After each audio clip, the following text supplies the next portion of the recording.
Halo, selamat datang kembali di channel YouTube gua Harian di Lyon. Kali ini kita bareng temen gua Jonata. Siapa nama lu, Mbak? Oh, pantas nggak tahu nama gue.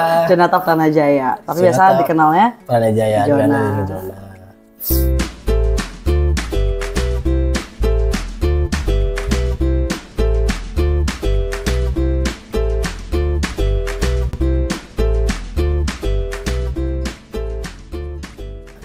Jadi ini sebenarnya temen pacar gua, Panda.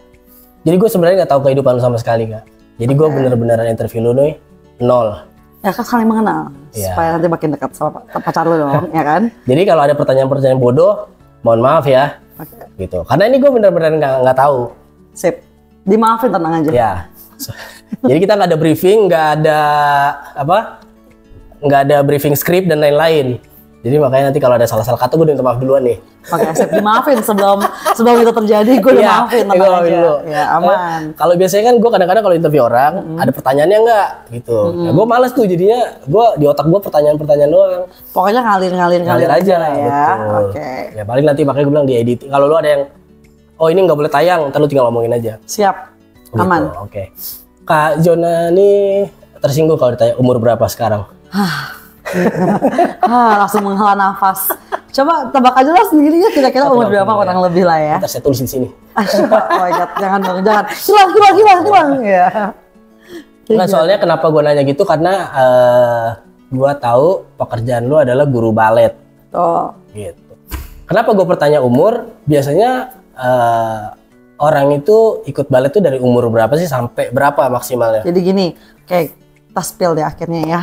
Umur gue 32 tahun ini, dan gue mulai balet sebenarnya gue udah agak telat nih, Di. Gue mulainya umur 6 tahunan. Biasanya anak-anak yang paling bagus untuk mulai itu adalah umur 2,5 tahun, di mana mereka baru started untuk kan develop brainnya tuh lagi bagus-bagusnya, tumbuh kembang otaknya lagi baik-baiknya. Jadi harus dibantu dengan stimulus-stimulus berupa gerakan, musik, supaya stimulus otaknya semakin berkembang dengan cepat. Jadi paling bagus sebenarnya 2,5 tahun. Tapi banyak orang yang maunya umur 3 tahun, karena 2,5 tahun biasanya karena masih kecil, maka belum bisa ngomongkannya, menerangkan apa maunya mereka, dan belum bisa lepas dari orang tua. Sedangkan balet itu dibutuhkan disiplin, keberanian, dan juga mereka harus bisa lepas dari orang tuanya. Jadi biasanya umur 2,5 tahun itu agak special case ya, maksudnya masih belum semua orang mau. Cuma sekarang lagi musim nih di Indonesia juga, orang tuanya mulai mengizinkan umur 2,5 tahun untuk dilepas dengan nangis-nangis dikit lah, tantrum dikit, tapi akhirnya diizinkan untuk masuk nih sekarang. Biasanya selalu harus dari umur segini juga, karena muscles-nya sama kelenturnya tuh masih enak banget. Lentur kayak sekarang lu suruh gue suruh cium lutut, mana mungkin bisa, susah kan. Nah tapi kan iya, cium doang bisa, tapi dengan lurusin kaki. Nah itu tuh harus dari kecil supaya ototnya tuh bisa tumbuh kembangnya bagus gitu. Kalau main bola juga memang harus dari kecil sih kayak gitu. Kayak kalau main bola kan kayak naik ke lawan kan kaki harus lurus. Kalau ketekuk kan pasti uratnya. Iya, bisa salah lututnya. Kejepit juga kan uratnya gitu-gitu. Tahu nggak sih yang fun fact-nya adalah semua pemain bola sama pemain basket di luar negeri itu wajib untuk balet loh. Oh. Tentara-tentara di Korea juga. Fungsinya apa? Karena karena kalau kamu lentur untuk ngelakuin hal lain, otot kamu kuat, kamu lentur, lu lebih gampang aja gitu mau gerakan-gerakannya yang lebih kuat. Buat kayak basket tuh kan endurance-nya tinggi. Balet itu ngebantu endurance lu buat tambah panjang, dan otot lu jadi nggak gampang patah putus. Jadi karena dia udah flexible enough gitu. Nah, tadi kan bilang dari umur 2,5 itu harusnya kalau pengen memulai balet harus dari umur segitu. Itu kan usia ini ya, emas anak-anak ya. Betul. Usia emas. Emang apa yang didapat dari kalau ketika misalnya gue punya anak lah umur 2,5 tahun gue kasih ikut balet, emang apa yang akan didapat dia sampai nanti dia ke depannya gitu ya? Ya pasti social skill sih. Karena anak belajar untuk ketemu orang selain lingkungan rumahnya, anak-anak seumuran belajar untuk berkenalan, dan yang paling lebih lagi adalah maka punya mentalitinya kebentuk juga nih, mentalnya kebentuk di balet adalah salah satunya sabar. Karena umur-umur segini kan kayaknya pengen aku duluan. Nah, sedangkan di balet diajarin yuk ngantri ganti-gantian one by one gitu. Terus nunggu musik dengan tepat tempo musik. Tempo ya. Tempo, belajar perbedaan tekuk, lurus, jinjit. Karena anak-anak itu kan suka kalau jalan suka jinjit-jinjit. Itu kan nggak bagus buat kaki mereka. Jadi kita harus ajarin dari tekuk tuh gimana, lurus itu gimana, jinjit itu gimana. Jadi ketika mereka nanti jalan dan mau ngelakuin hal-hal lain, mereka udah get used to it dengan muscles yang benar. Jadi maksudnya diajarin yang kayak lurus yang benar tuh kayak apa gitu, nggak sekedar lurus. Betul, karena habit kayak anak-anak kalau semua orang pasti maksudnya semua orang punya kecenderungan untuk menjadi skoliosis. Karena kan habit dari nulis, bawa barang, duduk dan lain-lain itu terbentuk. Tapi kalau dari kecil mereka udah biasa, ini tuh lurus ya, ini tuh lurus. Jadi mereka akan sadar, tanpa sadar muscles memory namanya. Jadi ketika mereka duduk, mereka nulis, mereka udah punya postur yang baik. Gitu. Ini gue coba lurus-lurus ini. Lu coba lurus, sebelah gue ya. Gitu. Kalau misalnya dia terputus gimana Kak? Misalnya umur 2,5 tahun terus nggak ikut lagi gitu. Biasanya apa? Kan dia udah terbiasa nih. Biasanya kan kalau kita udah terbiasa terus nggak melakukan hal tersebut kan ada yang terganggu pasti. Betul. Di dalamnya. Nah, misalnya apalagi gua nggak tahu, tapi sebelum lari ke sana gue tanya, balet itu termasuk ini nggak sih yang mahal nggak sih? Saat memang walaupun mahal itu memang relatif. Baru mau gue bilang tuh, lu udah nendang duluan omongan itu. Tapi menurut lu aja, menurut lu emang yang ikut mahal ya? Mahal karena jatuhnya investasi ya. Karena balet itu nggak cuma belajar untuk lu cuma gerakin badan, tapi how to live as a healthy life gitu loh jatuhnya.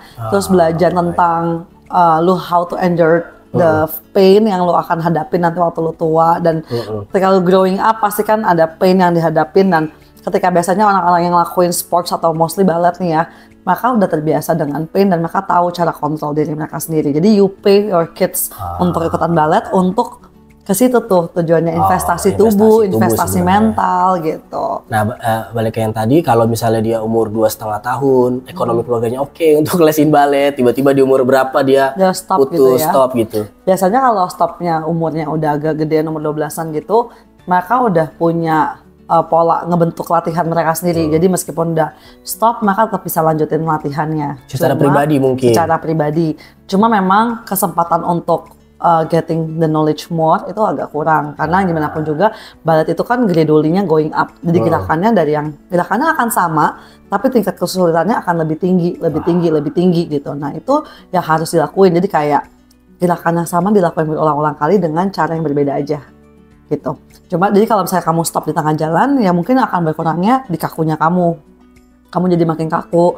Dan biasanya karena udah terlanjur ngelakuin balet yang rutin kayak gitu, dia stop, biasanya mereka jadi punya habit baru nih, jadi males kadang-kadang. Gitu. Jadi kayak di ini ada nggak sih, kan banyak nih kalau misalnya kayak seni-seni yang lain kan kita bisa pelajarin online. Sekarang udah banyak tuh tutorial. Kalau balet emang harus langsung atau bisa juga sebenarnya? Jadi gini, masalah utamanya itu balet itu kan ngomongin muscles ya, dan musclesnya tuh kecil-kecil. Jadi harus ada orang yang mengerti tentang muscles ini, yang bisa jelasin, yang bikin kamu ngelakuin hal-hal extraordinary nih. Misalnya kayak kalau kita kan kakinya ketutup nih biasa kalau jalan. Kalau di balet itu adalah kebuka 180 derajat. Itu musclesnya udah berbeda, udah abnormal dari orang normal pada umumnya. Jadi kalau kamu ngelakuin itu sendirian di rumah, itu justru bahaya. Karena kamu akan maksa ngelakuin bukaan itu dengan otot yang salah.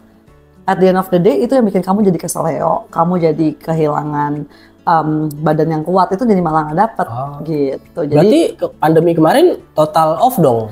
Nah, kalau pandemi kemarin kita bantu dengan Zoom ya. Iya, kan tadi online juga tuh. Ya itu kan online, jatuhnya lebih kepada ada gurunya juga nih yang harus taking care of the kids yang ngeliatin dari Zoom. Itu pun juga banyak banget yang kita nggak bisa pantau maksimal. Jadi misalnya anaknya udah nggak mau ngerjain maksimal nih di rumah, capek. Terus nggak punya niat, maksudnya kayak datang karena disuruh mamanya. Nah waktu online itu stressful buat kitanya gurunya nih, karena anaknya tuh ngelakuin dengan salah, dia malas-malasan, terus kalau dia bosen matiin aja kamera.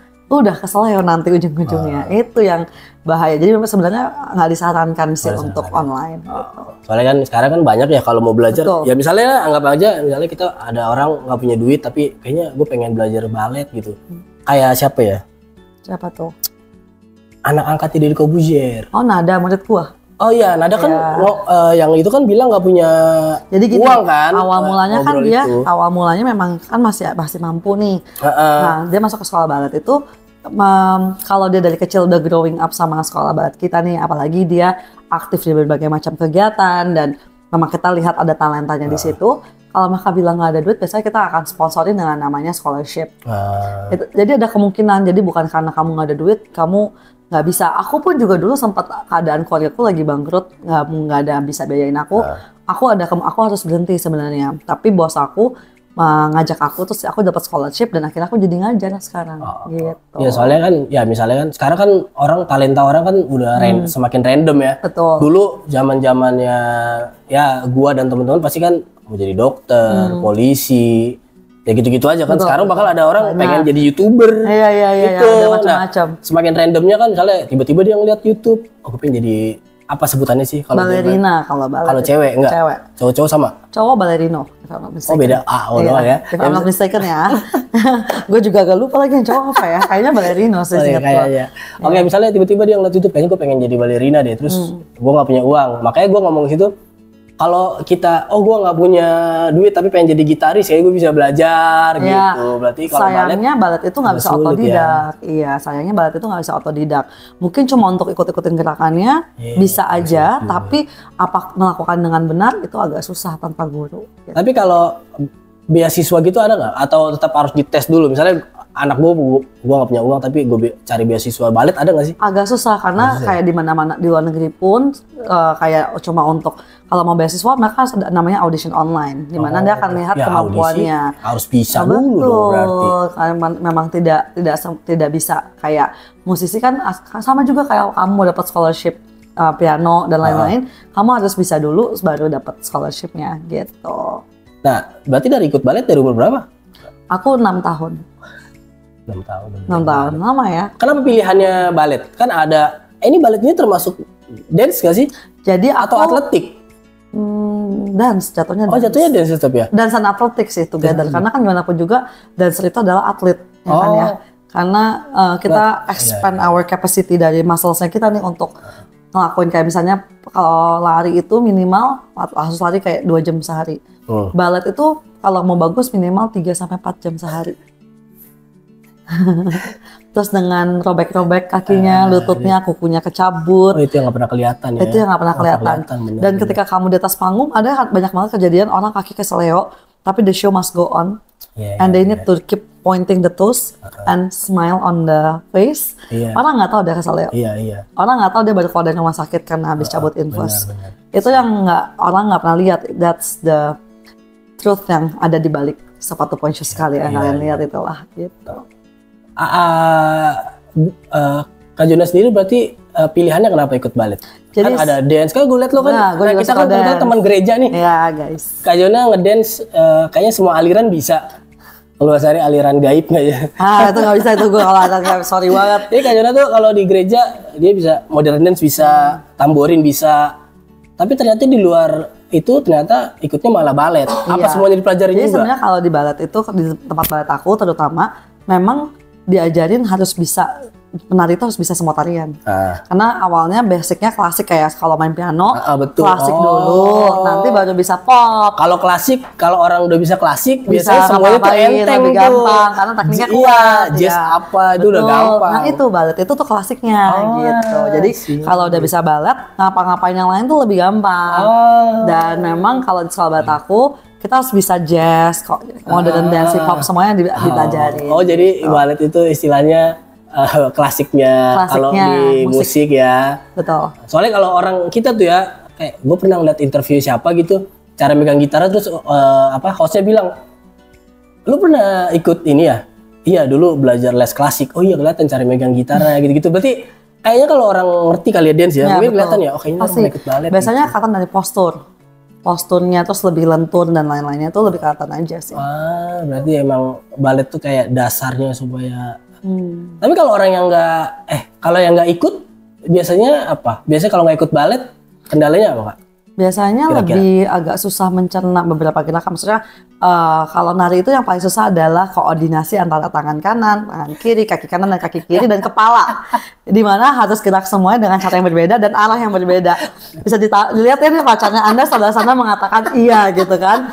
Jadi memang yang susah itu koordinasinya. Tapi kalau di balet kita lebih terbiasa punya coordinationnya itu karena gerakannya semua juga udah variatifnya kayak gitu. Semuanya bertentangan dari hal normal gitu. Di Indonesia sebenarnya balet lumayan ini nggak sih Kak? Kayaknya kan balet itu kan ya tadi balik lagi olahraga mahal, biasanya akan sepi peminatnya karena harus ada keluar biaya di sana, harus tempat, pakaian dan lain-lain gitu.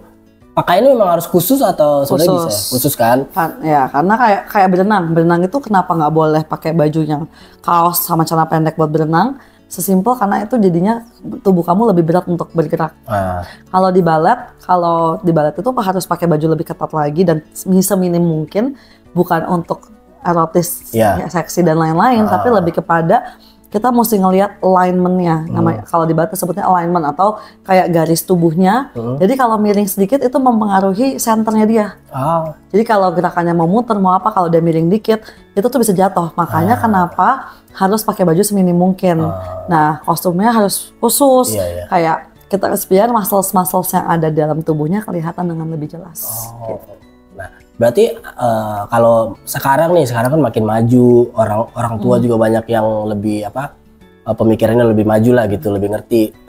Ini nggak sih semakin yang ikut balet makin rame nggak sih atau? Sebenarnya sekarang udah rame ya. Udah rame ya? Udah rame, apalagi sejak kemarin beberapa murid kita lomba menang-menang, itu makin banyak orang yang berminat dan orang mulai terbuka nih karena kan mamanya sekarang anak-anak muda, kebanyakan anak-anak muda semua mamanya, mamut lah ya. Nah jadi mereka udah mulai sadar nih bahwa balet itu di mana-mana dipakai. Cuma apakah yang belajarnya banyak, tapi yang mau investasi lebih untuk kasih waktu lebih, biar keluar biaya lebih untuk lomba-lomba, untuk latihan lebih banyak itu masih dikit. Nah iya karena itu lagi karena lumayan ya. Lumayan satu dan kedua mentalnya anak Indonesia jatuhnya karena capek sekarang kalau capek sedikit ngeluh, terus kalau sakit dikit udah mau cepet give up. Dan jadi kayaknya mungkin dari 100 anak yang mau benar-benar tahan dengan itu paling cuma 20-30. Tapi ini aku lagi lihat sekarang anak-anak muda, anak-anak kecilnya lagi berkembang nih, lagi semangat lagi. Which is a good thing. Karena memang ngajarin mereka walaupun capek, kalau kamu keep going itu akan jadi bagus. Itu mentalnya harus dibentuk. Itu lagi sambil going ya. Kelihatannya sih sekarang udah mulai banyak yang mau ya. Kalau menurut tuh salahnya di mana tuh Kak? Kalau kayak gitu-gitu?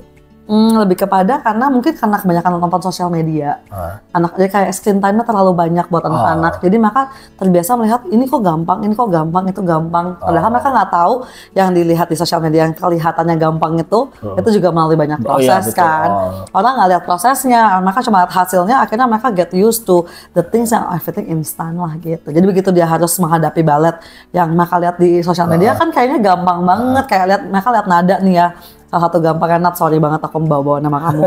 Nah dia lihat nada udah sekarang enak sama Deddy Corbuzier. Narinya udah lumayan oke gitu semuanya. Mereka kan nggak lihat perjuangan nada waktu dulu. Yang sakit-sakitan, nangis di kelas, yang nggak bisa bikin, terus dia stres karena nggak bisa. Itu tuh orang nggak lihat bagian situnya. Itu nggak ditampilin aja di sosial media. Tapi yang mereka lihat enak, aku mau jadi kayak nada aja langsung gitu. Padahal kan ada prosesnya. Gitu. Nada ikut ini masih ini ya? Dia masih balet, masih ujian karena dia mau dapetin gelar.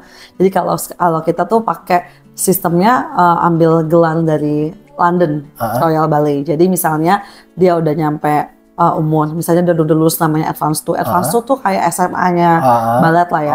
Dia udah lulus, dia dapet gelar. Nanti buat gelar itu bisa dipakai untuk dia kuliah mengurangi SKS gitu. Wah, enak juga sebenarnya. Berarti ya kalau suka enak harusnya. Kalau suka kamu udah punya pegangan gelar jatuhnya ya gitu. Tapi memang ya itu kayak sekolah mahal sama balet itu sekolah juga kan jatuhnya, kayak dapat gelar.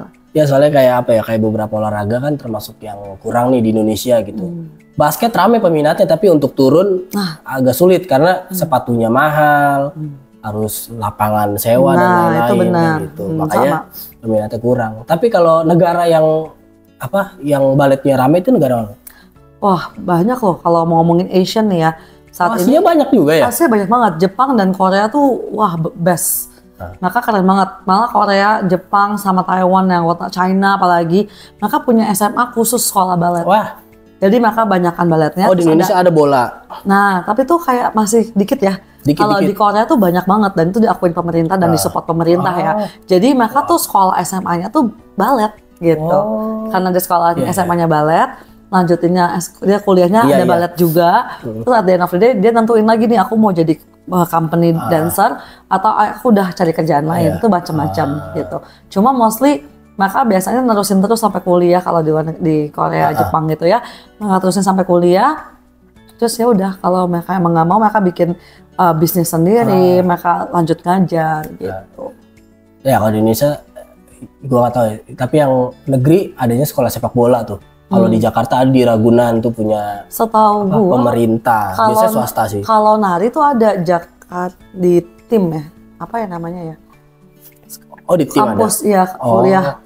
Inian apa? Sekolah seni itu ya? IKJ. Ya, IKJ. Tapi itu bukan, gue nggak tahu ada balet atau enggaknya ya. Tapi kayaknya gue juga jarang melihat. Yang gue tahu IKJ itu menonjolnya di seni rupanya kalau nggak salah. Iya di film. Iya film juga. Jadi narinya masih belum terlalu ke-expose banget. Karena menurut gue karir wise di dunia tari Indonesia masih sedikit banget sih. Masih belum naik banget, jadinya ya gitu deh. Mungkin gua nggak tahu. Kalau di Indonesia memang karirnya tujuannya apa aja Kak? Selain jadi dancer?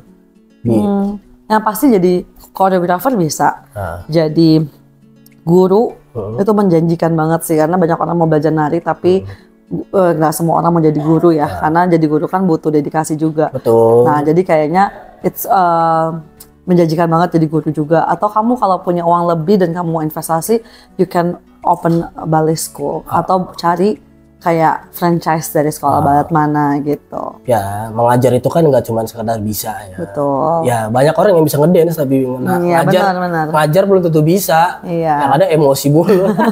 Karena susah banget ngajar anak kecil. Betul. Ya. Gua kan ngajar anak kecil. Ngajar yang udah gede juga ya kayak tadi kayak capek gitu. Bener mau ditampol tapi anak orang. Ya, itu benar banget. Ya, itu benar sih. Benar. Kalau nanti kan ada Olimpiade nih Kak, bentar lagi di Paris.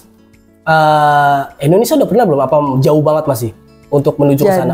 Balet tuh ada nggak atletik? Jadi kalau balet itu tuh ada lomba yang terkenalnya kayak Olimpiadenya gitu, namanya Youth American Grand Prix. Tapi ke Amerika? Iya itu di Amerika. Jadi mereka memang ngumpulin seluruh penari-penari hebat di seluruh dunia, kompetisi di situ. Yang menang dapat scholarship ke sekolah-sekolah terkenal. Kalau dia udah gedean dikit, dia masuk company. Nah, di atasnya ini ada namanya Prix de la Song. Itu ada di Swiss. Nah, itu tuh susah banget, dari 1.000 orang dia harus audition dulu, pakai foto, pakai video dan lain-lain, susah banget untuk masuknya. Nah, sampai so far, by far, kalau Youth America Grand Prix kita udah menang sih. Kita udah lumayan, tenggatnya udah kayak beberapa kali kita menang bawa nama Indonesia. Cuma ya itu ya, recognition di Indonesianya masih kurang nih guys. Gitu. Enggak, kalau kayak lomba-lomba gitu ada nggak yang kayak balet kan termasuk olahraga harusnya ya? Di Olimpik gitu maksud gue ya? Iya maksudnya kayak... Ya, tapi enggak, karena gini, kalau di secara budayanya, balet itu adalah untuk kerajaan. Jadi bukan sesuatu yang untuk diperlombakan sebenarnya. Jadi maka itu menari untuk menghibur si rajanya gitu. Jadi ya pastinya untuk Olimpik lomba-lomba gitu mereka nggak dipakai buat apa ya? Buat sebagai salah satu bidang olahraganya gitu sih. Tapi dulu umur 6 kan awal mulai ikut balet umur 6 tuh. Itu kenapa ikut ya? Orang tua kah paksa? Enggak dong, karena seneng. Jadi gue tuh dari dulu waktu itu liat TV, liat orang nari, liat orang nyanyi, gue tuh suka banget. Referensi lu apa? Gue tanya umur segitu kan kita seumuran nih. Lu kenapa? Kayaknya terlalu terlili deh feeling gue. Terlalu terlili? Iya. Ada ya? Ada kan suka nyanyi, teriak-kwek. Ya, kalau nyanyi iya terlalu terlili kan? Iya nyanyi. Aduh gue lupa. Indra Bekti sama Agnes. Nah itu tuh kan mereka suka ada nyanyian gitu kan. Terus ada yang nari-nari di belakangnya. Nah gue suka banget ikutin kayak gituan. Terus nyokap gue akhirnya udah kita cari tempat les deh, les nari. Nah cari-cari sekitar-sekitarnya, nyokap gue review. Menurut dia sekolah balet gue Marlupi itu tuh bagus banget, which is it's good for me untuk belajar balet juga karena posturnya dan lain-lain. Akhirnya kecemplung di situ, akhirnya gue suka banget. Nah memang dari dulu tuh gue memang selalu dari umur 3 tahunan sebenarnya gue udah bilang Aku mau jadi guru. Berkelanjutan sampai akhirnya gue les balet. Gue bilangnya gue jadi guru balet. Gitu. Trala Trilili, gue lagi inget-inget. Pasan itu kan biasanya nge-highlight apa lagu-lagu anak-anak. Lagu anak-anak. Anak-anak kan. Tapi kan anak-anaknya nyanyi pakai nari. Gue nggak inget sih kalau nari-nari. Nah, suka banget Cikita Medi tuh nari-nari dulu kan. Jadi gue suka banget liatin mereka nari. Agnes Monica juga nari-nari sambil nyanyi. Ya, jadi Agnes iya sih dari kecil. Jadi gue ikutan. Oh, sukanya karena itu ya. Iya. Gak kepikiran lo gue Trala Trilili kayaknya. Wah, tua sekali. Iya, nggak ada yang tahu. Gue rasa kalau anak muda sekarang gila. Kalau ada yang nonton sih kayaknya bakal mikir deh gila itu. Itu mana gitu kan? Trala Trilili itu apa ya? Kalau di zaman-zaman sebelum dulu tuh kalau mungkin di yang kalau untuk musik-musik umum mungkin kayak MTV Ampuh. Iya. Nah, kalau ini versi lagu anak-anak nih, Iya, lagu anak-anak. benar. Gitu. Dia ngasih tahu lagu anak-anak yang lagi naik apa gitu-gitu tuh. Nah, gila. Nah, tadi kan lu nyebut Marlupi. Berarti lu emang dari sekolah di sana sampai sekarang ngajar di sana? Betul. Oh, Jadi emang udah I don't know how many years. Ya, you do your math Pak ya. Lu lakuin counting by yourself aja udah lama banget gila. Jadi kayak memang gua mulai bantu ngajar tuh umur 11 tahun. wow. Ya, gua bantu ngajar 11 tahun jadi asisten. Umur 14-15 gua punya kelas sendiri. Waduh, gokil. Berarti umur 5 tahun lu udah jadi asisten. Karena waktu itu kan udah tua ya, baletnya telat gue. Oh, jadi masa udah tua? Udah telat itu, masih gitu. Jadi gue udah harus ngajarnya cepet banget. Jadi gue tuh kayak langsung ambil 2 kelas, disuruh sama bos gue tentunya ya. Jadi disuruh gurunya untuk ujian sekaligus langsung 2, langsung 3 kadang-kadang. Karena memang buat ngejar umurnya. Gitu. Oh gitu? Wah ampun, kan 3 lu bilang telat, 3 tahun aja udah telat. Karena umurnya kan kalau balet tuh based on age. Jadi kayak misalnya umur 5 tahun, dia masuknya ke kelas primary kayak TK-nya. Nah, tapi kalau dia udah nggak masuk lewatin foundation ini kan, maka nggak boleh langsung naik ke level grade 1 kayak kita nggak pernah TK disuruh masuk SD tuh agak susah kan. Kalau dari SD nggak masuk SD langsung SMP itu nggak memungkinkan. Gua jadi TK lagi. Nah iya kasih. Langsung pinter masalahnya. Lu pinter ya, hebat ya lu. Gua amazed sih. Mukanya kayak gak percaya. Pacar lu nggak terima dia ngomong di gua pinter. Jadi sebenarnya memang harus masuk foundation lagi. Nah karena masuk foundation lagi umurnya udah tua, ya udah deh naik tingkatnya lebih cepat, ujiannya lebih banyak gitu. Ini kata orang di balik layar saya Kak. Katanya tantangan ikut balet apa? Karena kan barengan sama sekolah reguler. Oh jadi maksudnya gimana? Emang lu sekolah? Jadi kan oh iya bener ya? Lu di sekolah dong. Oh iya bener ya? Lu dari bingung ya? Enggak, gue pikir lu tuh pertanyaan ini gue pikir lu udah lulus segalanya gitu, misalnya kayak udah lulus sekolah, kuliah sampai baru ngajar gitu. Nggak, jadi gue memang sambil ngajar. Susahnya apa? Bagi waktu sih. Dan capek banget, pasti capek banget, terus stressful juga karena kan tugas sekolah gede banget sekolahnya, susah ya. Jadi memang agak bebannya di situ aja sih. Cuma if you love something, lu pasti akan mampu ngelakuin dan lu rela capek sebenarnya karena lu suka sama ngelakuin itu. Jadi waktu dulu gue sekolah nih kalau boleh tahu di SMA itu, gue kan sambil udah megang kelas sendiri. Jadi gue pulang sekolah jam 4. Terus gue jalan kaki dari sekolah gue ke tempat balet gue tuh dikit banget. Gue sekolahnya di IPK soalnya. Penabur? Di IPK Tomang. Oh iya deket ya. Dari IPK Tomang tuh cuma tinggal jalan dikit banget. Dari sekolah itu gue jalan ke Marlupi. Gue ngajar jadi gue pulang jam setengah 4. Gue ngajar jam 4. Gue ngajar jam 6. Jam 6 sampai jam 8 gue. Oh apa ya guys ya. Setengah 4 pulang sekolah, jam 4 udah ngajar. Belum jalan tuh. Ingat, ini dari sekolah belum jalan ke sekolahnya loh. Ya jadi dari situ langsung sampai sekarang Marlupi gue ngajar jam 6-an, terus habis itu gue balet sendiri sampai jam 8. Oh, ada kelasnya sendiri ya? Kelas gue jam 6 sampai jam 8, gue pulang, gue kerjain tugas. Besok pagi gue udah bangun jam 1 udah sekolah lagi. Nah, itu yang gue lakukan. Ya, jadi kayak I sacrifice my youth dengan cara gue ngajar, karena kan kalau orang bilang YOLO, you only live once, lakuin yang fun-fun aja. Tapi gue ngelakuin yang bagus buat diri gue sendiri. Jadi saat teman-teman gue udah masih sibuk nyari kerjaan, gue udah punya pekerjaan tetap dan gue bisa biayain diri gue sendiri, biayain keluarga gue. Gitu. Sebenarnya orang yang bilang YOLO itu karena hidupnya nggak fun. Nah, gitu ya. Makanya dia mencari, karena dia tahu YOLO itu kan apa namanya tadi? You only live once. Ya karena dia tahu hidup sekali, makanya bersenang-senang gitu. Nah tapi kan karena lu yang lakuin senang. Ya jadi gue happy aja gitu. Jadi mereka karena nggak punya kesenangan, Makanya udah nih hidup sekali aja. Iya, jadi kita senang-senang. tapi ada momen di mana gue akhirnya sedih loh karena teman-teman gue jalan-jalan main-main gue nggak pernah ikutan gitu kan. Tapi ya there's always a sacrifice that you have to make gitu kan. Kayak selalu ada apapun tuh yang lu ambil ada sacrifice-nya sih. Jadi ya that's the sacrifice yang gue ambil sih, yang gue pilih. Ya setiap pekerjaan ada resikonya, ada enak gak enaknya pasti kan. Ya kayak kita lihat lah teman-teman kita yang kerja di mall, harusnya weekend mereka bisa kumpul keluarga. Kalau ngeliat, apalagi yang di restoran coba ngelihat ada keluarga lagi ngumpul, mereka harus serve makanan, bilang aduh keluarga gue harus ngumpul. Ya pasti kan ada itunya. Ada itunya gitu. Tapi di sisi lain dia hari biasa bisa libur. Orang lihat orang kerja macet-macetan hari Senin dia libur. Ya benar-benar itu benar sih. Jadi kayak selalu ada plus minus, ada sacrifice yang harus tinggal gimana kita menyikapinya aja sih. Betul. Sebenarnya. Ya biasanya umur yang akan mendewasakan. Iya benar. Kita ngomong gini karena kita udah tua ya. Nggak bisa bohong di umur kita tua nih. Ya soalnya gue kemarin interview sama teman kita juga, sama Alin. Atau sama teman gue juga pernah ada, dia seorang desain grafis, dia bilang gue kerja tuh nggak pernah lompat-lompat, sedangkan gue bosen gue tinggal. Keterlaluan sih itu, gue nggak bisa relate karena gue sama terus kerjaan gue dari dulu. Nah gue tuh kayak sepanjang umur gue sampai sekarang tuh kayak mencari kesenangan gue pengen kerja apa ya yang seneng ya gitu. Makanya pernah kerja di weekend kayak, gue nggak bisa gereja lagi kalau minggu gitu. Kadang-kadang ya gue minggu nggak bisa ngobrol keluarga lagi, nggak bisa jalan gitu-gitu. Nah akhirnya kan makin dewasa, makanya tadi bilang umur yang akan mendewasakan. Akhirnya kayak sekarang gue ketemu pekerjaan yang seneng. Ya, kalaupun terus gue pernah lihat kayak quotes adalah kita bekerja bukan karena apa, bukan karena senang, kita bekerja karena butuh. Oke. Untungnya gue kerja karena gue seneng sih. Itu gue seneng banget akhirnya. Itu blessing sih actually ya. Bener. Orang kerja di tempat-tempat yang menyenangkan tuh emang bener-bener kayak nggak perlu waktu tuh kayak nggak berasa. Benar.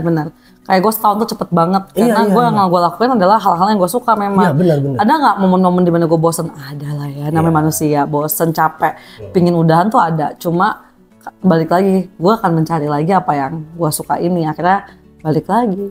Ya kayak gue sekali-sekali ikut film kayak nggak berasa aja gitu, tiba-tiba subuh. Walaupun ngeluh kayak, ini kerjaan gimana sih, syuting pulang subuh gitu. Tapi kayak besok lagi pengen datang lagi gitu. Karena emang suka, jadi ada adiksi gitu kan. Berangkat kayak capek sebenarnya gitu. Pekerjaan teman-teman kalau mungkin sharing aja kayak pekerjaan yang menurut misalnya lu capek nih tapi lu senang ngerjainnya, lu pertahankan dah. Ya, benar, gue setuju sama hal itu. Karena berangkat kerja nggak ngeluh tuh nggak mungkin, agak susah. Iya, tapi kalau kita nggak ngeluh tuh berarti itu pekerjaan sangat kita pengen. Iya benar. Tapi biasanya sepengen-pengennya lu pun ada momen dimana lu akan ngeluh kok dengan capeknya itu kan. Iya. Tapi gimana pun juga lu datang nih misalnya ngeluh, lu pulang happy, puas, ada kepuasan tersendiri. Iya. Karena kalau berangkat udah,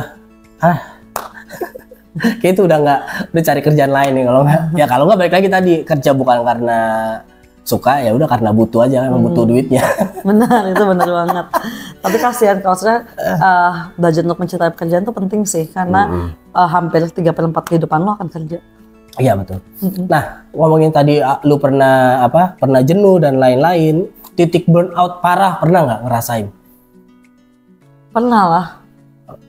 Pernah banget. Apa yang lo lakuin akhirnya udah burnout parah? Itu karena apa dan akhirnya lo lakuin apa? Karena rutinitasnya tuh terlalu cepat, banyak banget gerakan yang banyak banget hal-hal yang dilakukan berulang kali dan face-nya sama. Iya sih ya, lu bayangin dari umur 6 tahun lu udah balet, face-nya cepet lu ngajar, dan lu ngajar dengan apa yang lu lakuin dulu ya. Iya, jadi kayak semua hal yang lakukan akan berulang berkali-kali. Jadi face-nya tuh gitu terus dan cepet terus kan, tiap tahun gitu lagi dengan orang yang berbeda. Iya sih. Lu ngajar itu doang yang lakuin. Iya, lu ngajar hal yang sama untuk orang yang berbeda. Iya sih. Dan dengan masalah yang sama biasanya. Iya. Dia langsung ulang lagi ngomong. Nah, ada momen dimana lu kayak capek banget, akhirnya lu burn out. Gue kalau burn out apain ya gue? Gue ke random biasanya. Apain? Gue suka nge-random. Karena pacar lu gue tarik. Gue culik, gue random pergi ngapa-ngapain buat gue feeling relax saja. Terus habis itu paksa lagi diri untuk ngelakuin sesuatunya itu. Lakuin apa yang dikerjain itu lagi dan lagi. Akhirnya cinta itu timbul lagi sih gitu. Berarti lu bukan orang yang ini ya, bukan yang orang suka sendiri me time itu. Lu capek gue me time sendiri lah, gue ngapain sendiri. Gue sangat ekstrovert parah. Oh lu ekstrovert ya? Gue ekstrovert parah. Jadi gue itu mencari energi dengan cara bertemu dengan orang lain. Tapi bukan berarti gue nggak bisa sendirian. Walaupun lu kerja di keramaian banyak orang, tapi lu nyari orang lagi pulang. Oh nyari orang lagi? Iya. Oh biasanya kan, gue kalau udah ketemu orang, misalnya gue kayak di dunia syuting misalnya, syuting kan udah ketemu banyak orang tuh, udah riuh. Gue malah lebih pengen sendiri. Kalaupun berdua, gue bakal nyari tempat sepi untuk nongkrong, duduk. Gue jarang banget tuh kepingin sendiri tuh jarang. Tapi sekalinya kepingin ya gue lakuin. Gue kayaknya ambivert. Amfibi. Amfibi binatang dong. Jangan dong. Ya gue ambivert kayaknya. Gue kalau udah capek di keramaian, gue pengen sendiri. Tapi gue bisa loh duduk nonton sendirian bioskop, makan sendirian di mall tuh bisa. Gue bisa. Gue masih bisa ngelakuin itu. Cuma gue pasti akan nyari orang untuk ngerandom ketika gue lagi capek tuh, gue akan cari orang buat random. Biasanya pacar lu kan karena kerjanya deket nih, nggak ayo nggak jalan, nah gitu. Terus jangan ada yang kaget gitu biasanya. Ya, saya juga kaget sih. Ya, lu suka bilang Ani gini, dulu pergi sama gue, dia bilang malu, lu kaget kan tiba-tiba sama gue. Soalnya gue pernah sama dia kita ke Ancol cuma buat bengong doang. Makanya gue bilang boleh nggak kita jalan tapi kita nggak. Gue udah disclaimer dari awal, karena gue nggak bisa jalan sendiri Kak. Oke. Gue nggak bisa. Gue bisa jalan sendiri tapi misalnya kalau gue punya tujuan. Misalnya gue ke mall, gue pengen beli buku ke Gramedia.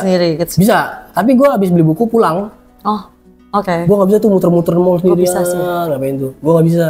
Misalnya gue nonton bioskop, kayaknya gue nggak bisa tuh sendirian. Kayak gue butuh teman diskusi walaupun bisik-bisik, tapi kayak gue butuh teman yang harus gue masih bisa sih itu. Ajak ngobrol. Ya gue suka random, kalau nggak ada yang bisa diajakin random ya gue sendirian muter-muter. Gue nggak bisa. Gitu. Makanya sekalipun gue bilang gue disclaimer, gue butuh teman tapi buat bengong. Buat bengong. Terserah deh, lu mau main handphone, mau main game. Yang penting gue tahu lu ada di sebelah gue bengong aja. I see. Udah capek banget tuh kalau udah capek. Soalnya ntar kalau udah capek, lu ngomong salah. Bisa berantem kan? Ya, makanya biasanya gue bengong, lu main apa terserah. Penting jangan ganggu ya. Ya, yang penting gue tahu lu ada di sebelah gue, gitu-gitu. Ternyata gue nggak ngerti sih apa namanya ambivert atau extrovert kayak gimana. Gue pikir orang kalau udah sering di rame-rame ambil energi tuh pengen sendirian gitu. Gue dapet energi dari orang sih. Dari orang. Jadi memang kayaknya makin banyak orang ketemu sama gue semakin hype up jadinya. Kalau secara garis besar sebenarnya apa sih yang bisa lo ambil dari Ballet ini, nilai-nilainya? Banyak sih. Pertama, belajar konsistensi is a key. Itu bener banget, konsisten. Karena Ballet itu ngelakuin hal yang sama berkali-kali. Dan kalau lu nggak konsisten ya lu nggak ada improvement. Lu ngelakuin hal yang sama berkali-kali, tiap hari lu lakuin itu lagi.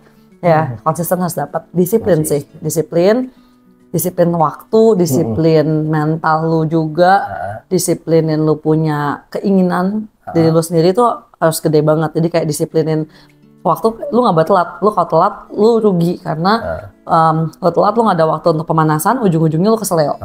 Disiplin waktu itu, terus disiplin mental lu, gimana caranya untuk keep going with the mindset, aku masih bisa. Aku mau bisa. Itu tuh susah banget. Karena ketika kayak lu bikin gerakannya sama dan lu gagal berkali-kali, tapi tetap lu harus bangkit dengan mental itu tuh. Gue harus bisa. Itu memang mungkin orang lihatnya simple. Tapi kalau lu dari kecil dibangun mindset yang seperti ini, ketika lu kerja nanti sama orang lain, nanti one day lu nggak kerja di Ballet nih ya misalnya, lu kerja apapun itu, bos lu akan seneng dengan mental yang seperti ini. Dan itu good for you, not for the boss, not for the company, tapi good for you as a human being. Terus mental tentang humble yourself, karena ketika kamu nari, apalagi nari grup, ketika nari grup itu kan kamu nggak boleh nonjol. Betul. Dan tuh susah loh untuk nekenin diri lu untuk tidak menonjol dibanding yang lain. Itu susah banget, apalagi buat anak-anak kecil.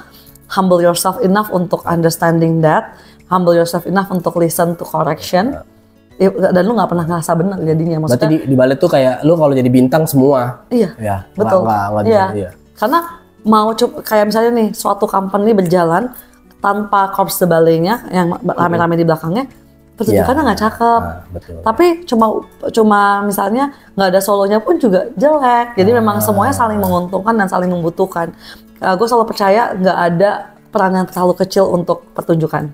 Sama kayak di hidup ini, kayak lu juga nggak terlalu kecil untuk dalam sebuah kehidupan ini. Karena lu punya bagiannya masing-masing, dan itu mental itu yang dibentuk di balet ini. Jadi biasanya anak-anaknya punya confident enough juga jadinya, confident enough untuk sadar bahwa oh aku tuh enough loh untuk ada di dalam lingkungan ini, untuk ada di sini. Tapi sometimes ada juga kesalahan di mana ketika confidence ini jatuhnya lebih kepada mereka jadinya ngerasa bahwa gue gagal terus nih, gue jelek karena gurunya selalu nekenin itu salah. Ya tapi maka terimanya itu sebagai yang rusak mental mereka itu juga bisa. Nah jadi kayak if you think about positivity-nya dengan baik, ya itu sebenarnya jadinya bangkitin confidence lu. Ya mungkin gue salah, lu humble yourself, tapi lu juga sadar bahwa tetap confident dengan apa yang lu punya gitu. Terus kelima, kerapihan sih, karena balet harus rapih. Dia kan udah baju gitu aja. Nah rambutnya how you present yourself is important. Jadi kayak misalnya kamu konde nih, kondenya asal konde doang, uwel-uwel, atau kamu mau rapi, terlihat neat dan decent untuk dilihat, itu kan dilatih. Itu perform doang atau saat latihan juga? Itu dari latihan, karena itu adalah kalau ini buat aku ini adalah the way you respect yourself. Jadi kalau orang bilang lu ngapain dandan sih, lu ngapain rapi-rapi sih, suka ada yang ngomong kayak gitu kan biasanya. Nah dandan dan rapi itu adalah bentuk lu cinta sama diri lu sendiri. Nah tuh cewek lu barusan ngomel-ngomel tuh. Nah dulu cewek lu juga gue ngomongin gitu. Lu harus bisa dandan, lu harus bisa ini bukannya untuk orang lain, tapi untuk diri lu dan respectnya lu sama diri. Kayak gini lah, lu keluar nggak mungkin pakai baju bolong-bolong kan? Kenapa? Karena lu respect yourself enough untuk decent. Sama muka lu, semuanya lu harus tunjukin decent, bukan buat orang lain sih, buat diri lu sendiri, biar lu happy. Karena ketika lu rapi, lu feel good about yourself. Nah itu yang dibuat ini salah satu 5 hal penting deh gitu. Sebenarnya masih banyak lagi, tapi 5 hal ini gue highlight banget sih sebenarnya. Sebenarnya nggak apa-apa sih nyindir orang depan ya. Sebenarnya nggak apa-apa sih. Oh iya benar dong. Cuman time managementnya dibenerin lah. Setidaknya orang kalau udah nyampe rumah jangan masih dandan gitu. gue rasa abis itu gue rasa lu berdua ribut deh. Enggak. Tadi pagi udah bahas itu. Tapi memang sebenarnya kalau time management itu biasanya makin sering mereka latihan untuk rapih dirinya sendiri, makin cepet kok lama-lama pace-nya gitu.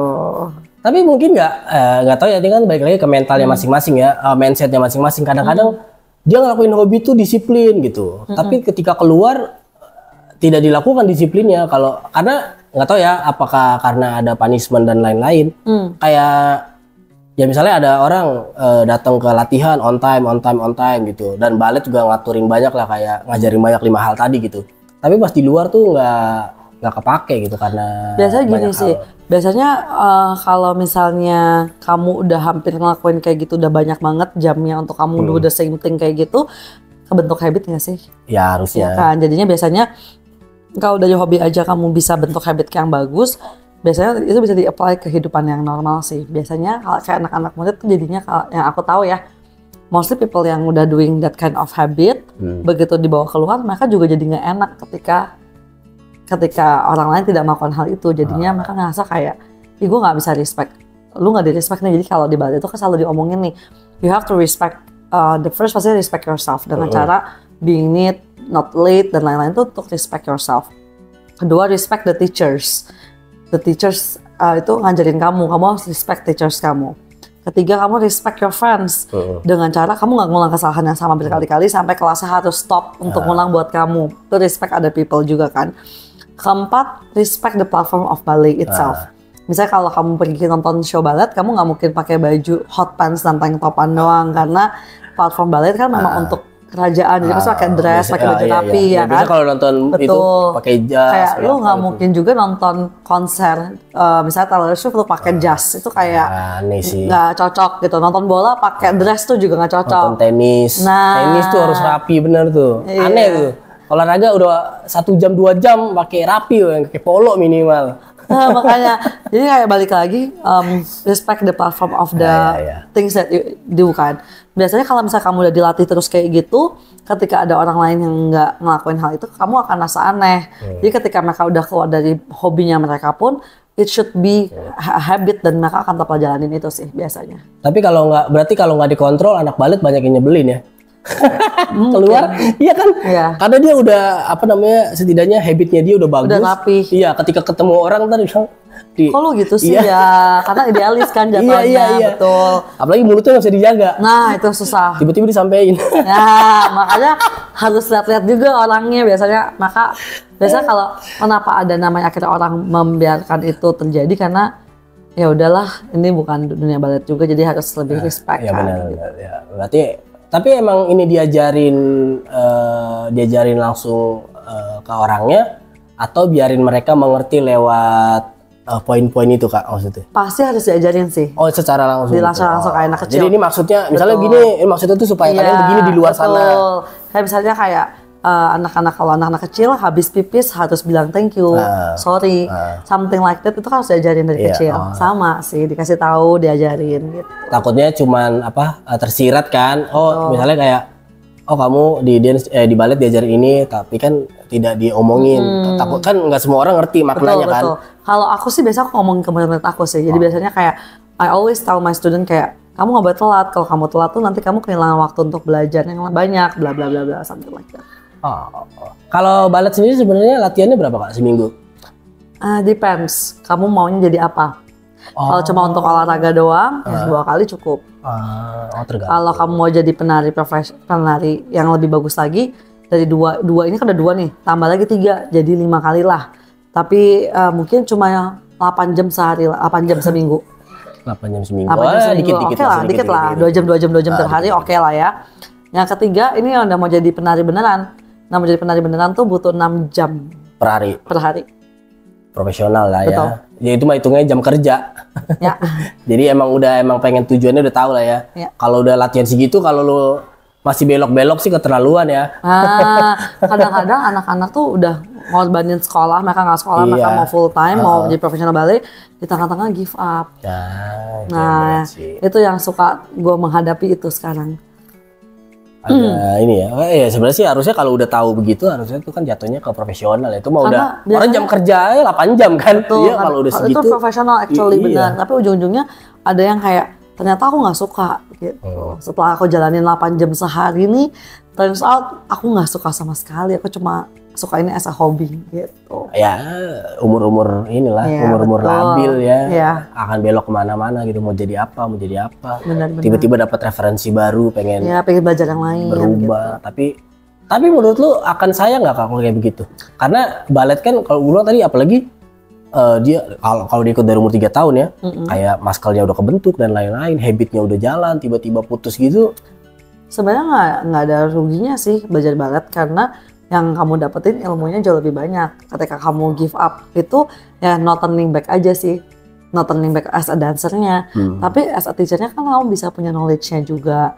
Tinggal kamu update lagi ilmu-ilmunya, kamu bisa jadi teacher. Tapi biasanya orang udah kayak aku mau cari yang lain, something new gitu. Ini tadi ada pertanyaan bodoh di pikiran gua. Kalau balet itu yang berdiri begini itu emang beneran berdiri atau gimana sih? Beneran berdiri, tapi sebagai itu kan anatom manusia nggak mungkin bisa berdiri jempol nih. Jadi mereka pakai sepatu khusus, namanya point shoes. Sepatu khususnya itu bagian depannya kayu semua. Oh itu kayu. Itu kayu semua. Jadi kalau nggak ada yang tahu kan sepatu balet tuh. Betul. Makanya mahal. Kelihatannya tuh kan kayak kain dong ya Kak, kalau dari luar ya. Tapi itu mahal banget sepatu itu. Bisa nyampe 2 jutaan sekali pakai. Dan kamu pakainya itu beli kali. Terus kalau kaki kamu kuat, 2 minggu lagi udah patah, kamu harus beli baju lagi. Nah itu yang mahal. Cara berdirinya gimana? Kalau ankle-nya harus kuat. Jadi kalau ankle-nya udah kuat, kamu tinggal push, kamu bisa stand di situ. Jadi kamu kayak jinjit di situ. Tetap harus jinjit. Posisi kaki kamu di dalam sepatu tuh gini. Iya, jadi kamu berdirinya bukan cuma di jempol, kamu jadi tengah, kamu harus injek. Iya. Nah di sini. Ini yang menyebabkan kakinya suka blister parah di sini, di sini, terus kukunya copot-copot. Nah itu. Aduh. Kakinya, jarinya bukan jarinya, kukunya copot-copot. Oh ya copot biasanya. Pasti kan orang yang nggak pernah, ya, mungkin yang sekedar pernah lihat lah balet, pasti kan lihat cara berdirinya gimana ya. Ya cara berdirinya itu. Begitu. Nah dia harus begini di dalam sepatunya begini, jadi itu yang bikin terus habis itu nari kan. tekan, Iya. kegesek kuku, kegesek kayu, kegesek kayu, ya itu. Karena kayu ya dalamnya. Betul. Nah, Kak Jonas sendiri terakhir ikut balet kapan? Bukan ngajar. Nari ya. Mungkin ikut pertunjukan? Iya, kayak 2010, 2012 itu aku nari terakhir pakai point shoes kayaknya. Ya itu apa? Pertunjukan apa? Aku lupa banget lagi. Show jazz ya, aku nari jazz pakai point shoes terakhir kali. Nanti Kan yang kakak omongin kita nggak tahu ya, itu apa? ya makanya aku juga bingung ya. Pertunjukan dari sekolah balet aku sih. Jadi kayak kita nari buat pertunjukan balet, terus pakai point shoes juga. Habis itu aku memilih fokus ke ngajar. Kenapa tuh? Karena memang the goal in my life adalah ngajar actually, bukan dancing. Jadi aku just pursue what the vision yang gue punya dalam hidup gue. Jadi dari kayak kecil lu bilang tadi pengen. karena gue punya vision itu dari kecil. Vision gue adalah ngajar. Jadi gue dancing just a hobby untuk ngelayanin Tuhan, iya. Tapi vision gue sendiri adalah jadi guru balet. Jadi ya gue harus milih satu, karena kalau gue mau jadi penari gue harus punya waktu lebih banyak untuk latihan. Tapi kalau jadi guru gue harus punya waktu lebih banyak untuk ngajar, untuk isi waktu gue, isi knowledge buat belajar ngajarnya itu. Kayak update dengan ilmu-ilmu balet yang baru, tarian-tarian yang ada. Nah itu gue harus apply, terus gue harus pikirin gimana caranya untuk ngajar anak-anak. Dan gue akhirnya milih ngajar yang full time. Jadi gue ngajar, memang dipercaya sama bos gue juga untuk ngajar anak-anak yang mau lomba, yang udah profesional gitu. Terus gue ngajar reguler, gue ngajar buat ngajar anak-anak yang mau lebih serius di bidang balet. Jadi gue fokus ke ngajar sekarang gitu. Tadi ngomongin orang apa namanya kalau begini? Point shoes. Itu kan tadi lu bilang kuku-kukunya sampai bisa lepas dan lain-lain. Cedera yang pernah paling parah lu alamin apa enggak? Yang gue sendiri alamin, ankle gue ke-twist. Ke-twist tuh ankle gue ke-twist kayak gini, ketarik gitu ke-twist gitu, terus gue gak bisa jalan. Tapi cedera kedua yang gue alamin bukan karena balet. Apa? Gue lagi olahraga sendiri, lagi latihan untuk stretching dan lain-lain. Gue capek kayaknya, tapi gue gak sadar kaki gue ke-twist kanan kiri lututnya. Terus akhirnya meniskus gue robek. Meniskus itu jaringan di jadi kayak disc gitu. Iya. Yang nompak si lutut. Ya gue robek dikit. Ya, gitu. Soalnya pernah ngobrol sama Vanda, kan Vanda bilang dengkulnya kenapa? Sama. Nggak ada isinya ya, nggak ada otaknya. Kayak sama deh, dia juga Ya kan? udah putus, dia punya meniskusnya udah mudar, jadi tuh bantalan lututnya kopong. Kayaknya tuh gitu deh, ya nggak sih? Iya. Soalnya kan kita kalau mungkin orang awam ya nggak, orang awam yang nggak pernah tahu dance kan biasanya lebih fokus ke tangan ya, tangan gitu-gitu, karena orang nggak ngeliat gitu, ternyata kakinya juga bergerak gitu. Nah, ketika ngobrol sama Vanda lebih dalam lagi tentang dance, dia bilang dengkulnya pernah bermasalah, tuh kayak kepikiran kok bisa gitu kan. Paling kita ngelihat orang, enggak, karena kita kalau ngelihat orang dance kan Nari ya? Iya dong, tangan kan, tangan. Karena jarang banget kita ngelihat kakinya, karena fokus pasti ke muka dan setengah badan lah kita lihat gitu. Nah pas ngobrol-ngobrol, loh kok bisa ya? Ternyata dari lompat, salah nepak, gue bilang, wah, nah nih, ngeri juga. Yang lucu, yang sebenarnya tuh kalau gue karena habit jalan gue. Jadi gue jalan bukan pakai otot gue pakai sendi. Jadi juga ya, jadi kayak banyak banget habit dari kecil yang kita lakuin. Kayak duduk, anak kecil tau nggak? Duduk yang kakinya M, yang dibalik gitu loh. Yang lututnya kakinya yang ankle-nya di samping lutut, di samping hips, tau nggak yang gitu? Kakinya dimasukin gitu, di dalam. Iya. Karena kursinya ada lubangnya biasanya. Enggak, ada mereka duduk suka gitu kan, anak-anak kecil suka banget duduk kayak gitu. Yang duduk di last hand begini? Iya, sering banget kan, tuh bentuk huruf M kayak gitu. Orang Jepang. Iya, tapi yang kakinya keluar, ya. Orang Jepang duduk. Terus orang Jepang duduk kakinya di luar, dia keluarin. Nah, bentuknya gitu kan, bentuknya M. Itu tuh habit jelek banget buat lutut anak. Itu tuh untuk kalau mereka kayak gitu terus, muscle-nya semua masuk ke dalam lama-lama. Nah kalau dia masuk ke dalam, lututnya jalan, itu yang gampang bikin keselio juga. Gitu. Jadi kayak sebenarnya di balet itu lu udah diajarin muscle-nya, cuma kadang-kadang habit jalan lu kalau lu nggak ubah juga ya kayak yang gue alamin, gue karena capek tanpa gue sadar gue pakai habit yang lama, ya udahlah ya jatuh. Sakit Itu tuh. sampai operasi nggak Kak? Yang cedera yang lo alamin? Enggak, karena meniskus itu kan operasi pun juga cuma diangkat doang kan. Jadi gue mikir ngapain gue operasi, mending gue kuatin paha. Jadi gue kuatin paha gue, otot-otot yang ada, terus gue fisioterapi juga untuk ditembak-tembak dalamnya lah buat diurai gitu. Udah better banget jauh sekarang. Tapi ya itu, jadi gue harus take time lebih banyak untuk fokus ke muscles paha untuk nahan.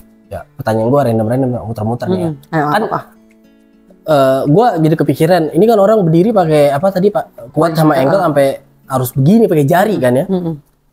Berat badannya di balet minimal berapa Kak? Maksimal? Sebenarnya gini, umur seberat apapun tuh bisa pakai sepatu ini.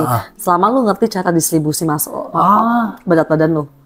Karena kalau lu duduk, mau sekurus apapun, ankle lu sakit.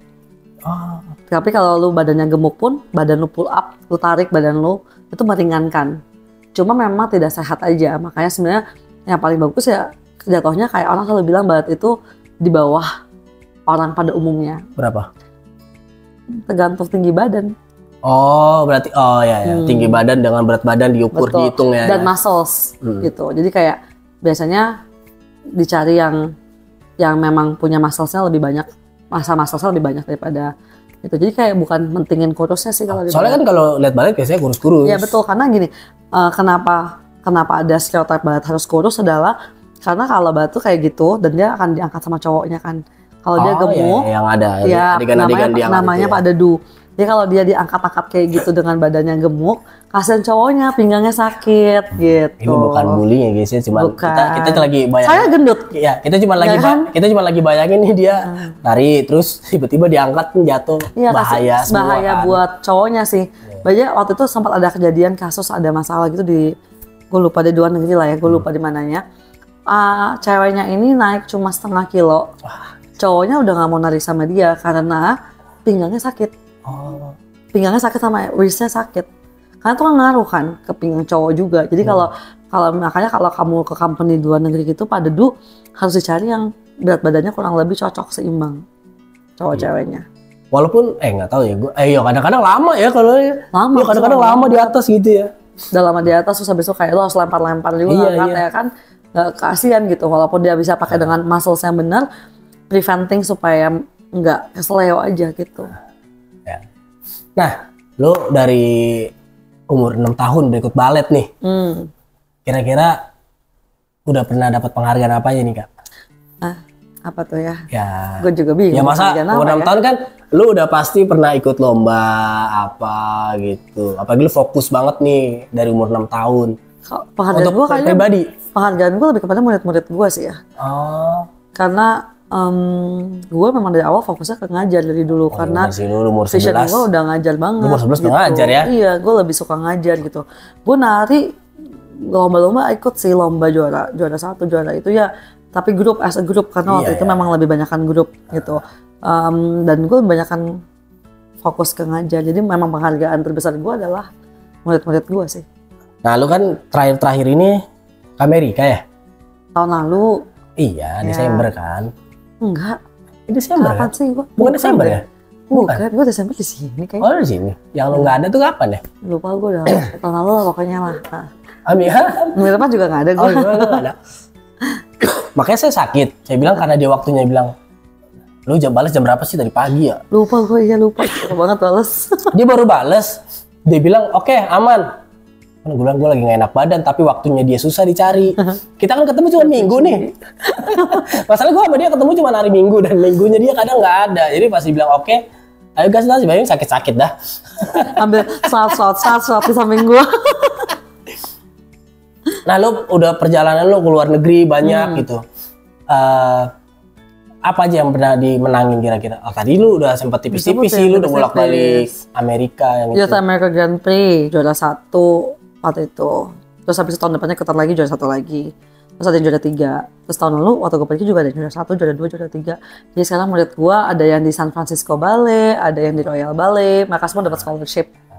Jadi mereka udah tinggal bawa badan, belajar di sana. Terus ternyata judul-judulnya pada suka sama mereka juga. Nah, mereka lagi pursuing the education and I hope mereka bisa masuk company di sana ya. Sejauh itu ya berarti balet ya.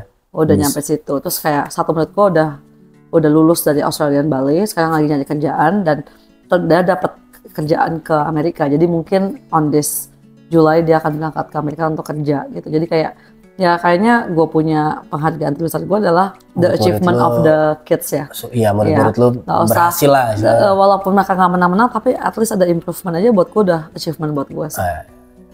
Ya karena emang ya lu umur 11 udah jadi asisten guru sih. Iya. Udah lama waktu gue. Kayak lu nggak fokus. Jadi kayak ini ya untuk diri sendiri jadi.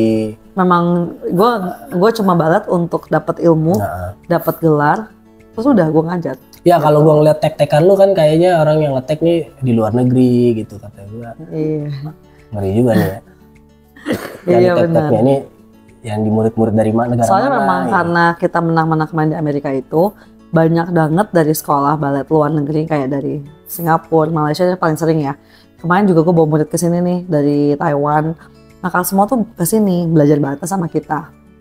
Jadi makanya sekolah Nana nge-post kayak bilang thank you karena udah 2 minggu belajar gitu, something like that. Tempat kerja lu namanya Marlupi? Betul. Nah lu kan itu kan Jakarta Barat ya? Betul. Kalau ke Gading itu private kah atau sama ya Marlupi? Jadi memang juga? Marlupi itu punya banyak branch, punya banyak cabang. Dan cabangnya salah satunya di Kelapa Gading. Gue cuma bantu ngajar di Kelapa Gading di hari Selasa.